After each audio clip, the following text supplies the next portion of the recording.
Baldur, velkomin. Þakka þér fyrir. Það óhætt að segja eins og Þórhallur sagði í kynninguna, þetta svona með eftirminnilegustu atvikum í sjónvarpi. Ég var 7 ára þegar ég horfði á þetta, ég man ennþá eftir þessu. En rifjaði sig fyrir okkur svona aðdragandann að því að þú ert fenginn til þess að gera þessa aðgerð í sjónvarpssal. Já, það var nú þannig að þetta byrjaði nú eiginlega með svona alls konar blaðagreinum og frá Sálarannsóknarfélaginu og fleiri sem voru að halda svona einhvers konar erindi þennan Philip Sing sem skar upp með bermöndum og þetta var mjög mikið í umræðinni þarna á þessum árum, það 30 ár. Akkurat. Og mjög svona skipta skoðanir á þessu. Já. Og þá var Ómar Ragnarsson, hann var með þátt á föstudegi, dagskvöldi og var þá búinn að fá, hringir í mig og segist vera búinn að fá nýja mynd frá erlendis frá og mér langaði til að fá álit mitt á henni. Og ég fer upp eftir og hann spilar þessa mynd og ég segi þetta bara sjónkværi, þetta bara töfrabröð. Ég þekkti alveg allar hreyfingar Alveg handtökin allt saman, og sagði honum það, þetta væri ekkert annað í mínum augum og væri alveg klárt að svo væri. Þá spyr hann með því hvernig hvort að ég treysti mig til að gera þetta og ég jánkaði því einhvern veginn svona.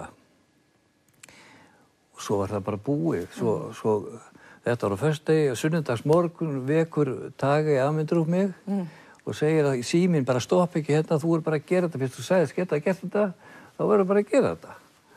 Og ég jánkaði því og hann sagði það verður tekið upp þáttur Ólafs Ragnarssonar eitins. Hann verður sýndur á laugardaginn, kemur og tökum þetta upp á miðvikudaginn eða fimmtudaginn.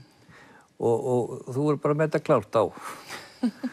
Nú, svo lagðist maður bara undir feld og fann út hvernig ég ætlaði að gera þetta og þetta tókst svona bara mjög vel. Við ætlum að sjá bara aðgerðin sem hún framkvæmdir fyrir 30 árum síðan.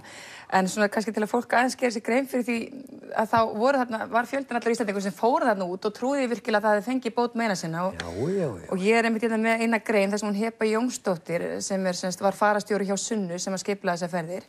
Hún hér að segja frá því að það almerkilegasta sem hún var vitni í þessum aðgerðum, eða segir hún ég var vitni að, var þegar læknirinn opnaði brjósthólmans með hjartasjúkdóm, þannig að maður horfði á hjartað með eigin augum slá.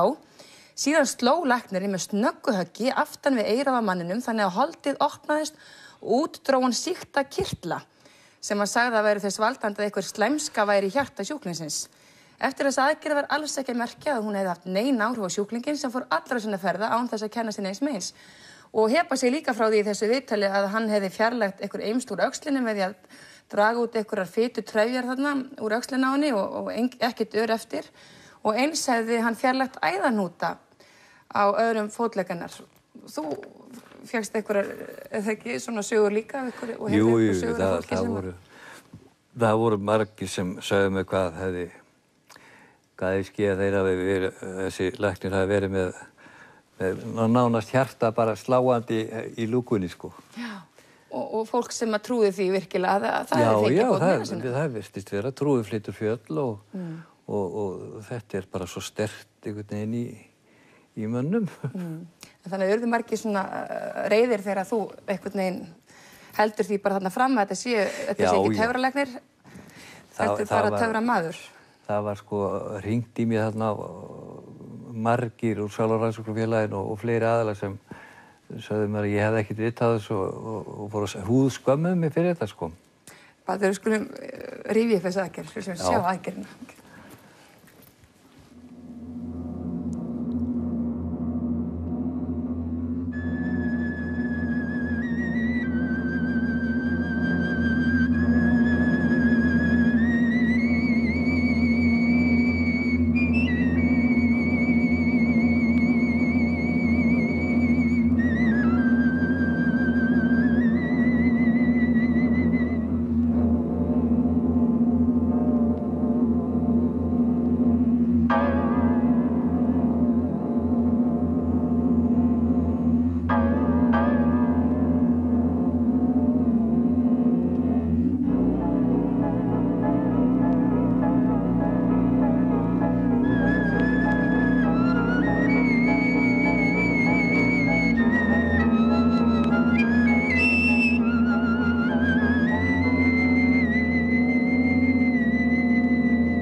hvernig fórstu að þessu?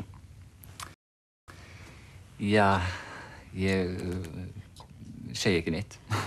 Viltu ekkert upplýsa? Nei, þetta er bara sjónkværingar. Þannig að þú ert sannfærður um það að þessir töfralæknar þarna suður á Filippseyjum séu fyrst og fremst töframenn? Já, ekkert annað. Já. Það er bara ekkert breyst. Nei, þú ert alveg svo varst fyrir 30 árum síðan. Þetta var ótrúlega vel gert hjá þér og þetta var nánast eins og væri bara inni í maganum á manneskjunni. Já, þetta hefnaðist vel. Og þetta, sko, ég bað alveg sérstaklega það, ég hendi þetta að færa aldrei út úr, sko, rammanum. Og það er bara einu vél sem verður bara alltaf steddi svo ég fengi nú, sko, verið í friði með þetta. Því ef mér hefði mistekist eitthvað þá verið ferillinn náttúrulega alveg flogin út í loftið. Þið máttu ekki mistakast. Þetta var að vera alveg upp á 10, sko. En þetta náttúrulega vakti mikla athygli og mikið umtalið eða þetta sem þú framkvæmdir þarna. Heldur betur það að þetta alveg slökkti á öllum. Þetta bara var ekki til umræðum lengur, sko, eftir þetta. Og þú hefur ekki fengið neins svona símtöl í kjölfarið á þessu, þar sem að fólk vildi svona samfærði það að það er virkilega fengið bótt með þessu nefnum? Jú, það var talað við mig og mér voru færðar gleði, eða sko, hamingjóskir með að hafa komið þessari vitleysu fyrir borð. Flett ofan á lottarunum? Já. En þetta vakti alveg gríðarlega athygli.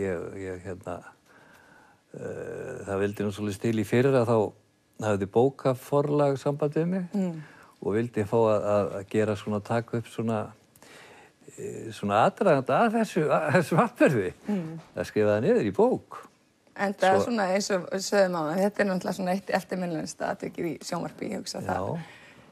Fara ekki milli mála, en hvað með þig? Þú varst mikið að sýna þessar töfrakúnstir í gamla daga, ertu alveg hættur? Já, ég er alveg hættur þessu. En þú ert ekki alveg hættur, segir þú ert í ykkur töfrafélagi alþjóðlegu ekki satt og hérna á Íslandi líka? Já, en ég er alveg, maður gerir þetta fyrir barnabörnin og svona einstök tækifæri, sko.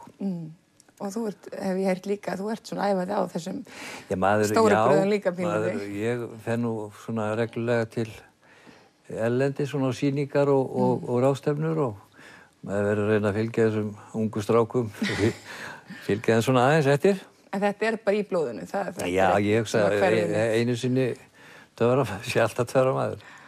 Get ég plataði til að gera ykkur töfrabröð? Ertu ekki alltaf með spilastokkinu eða eitthvað? Spilastokkinu eða eitthvað? Nei, ég er nú ekkert mikið. Ég veit ekki hvernig. Ég ætlaði nú að reyna að fá þig til að fá borð til að fljúga en þú ætlar að geyma það þangað til síðar. Já. Hvað ertu með það? Ég er hérna með seðil. Já. Ekki svo sem þetta ég vil nú ekki vera með íslenska gjaldmiðil í þessu. En hann er svolítið lætur svona af stjórn, sko. Já. Hann brýtur sig svona saman. Þessi flottur, okkar lætur ekki svona vel að stjórn. Ekki það að minnst okkur spil. Nei. Og ertu svo með eitthvað svona að spila eitthvað? Já, eigum við nokkuð að vera... Eigum við ekkert neina, við skulum alveg láta það eiga sig. En Baldur, þá gamnar ég þessu sögur með þér og bara kæra þakki fyrir komuna. Takk.